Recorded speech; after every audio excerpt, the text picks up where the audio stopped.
Pensiero del giorno, venerdì 9 agosto. Costruire un mondo migliore.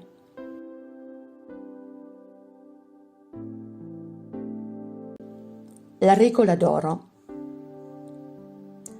Un'altra nota caratteristica dell'amore, citata in tutti i libri sacri, è che se fosse vissuta, basterebbe da sola a fare del mondo intero una grande famiglia e amare come se stessi, fare agli altri ciò che vorremmo fosse fatto a noi stessi, non fare agli altri ciò che non vorremmo fosse fatto a noi stessi.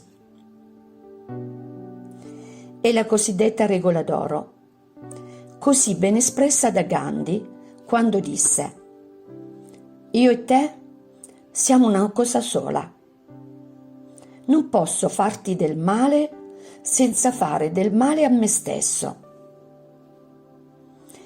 Il Vangelo la proclama in questi termini: «Fate agli altri quello che vorreste fosse fatto a voi».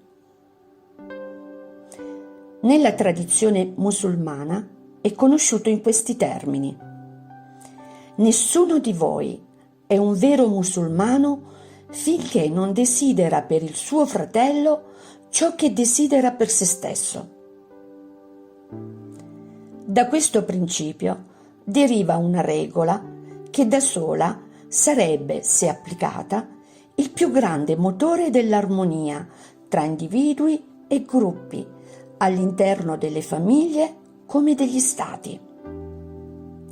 Pensiamo come sarebbe il mondo se non solo tra gli individui, ma anche tra i popoli, le etnie e gli stati si mettesse in pratica la regola d'oro, esprimendola, ad esempio, in questi termini: ama il paese dell'altro come il tuo.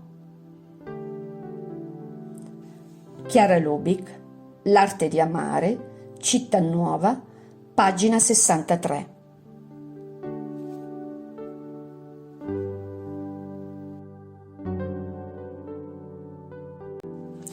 Parola di vita, agosto 2024. Signore, è bello per noi stare qui,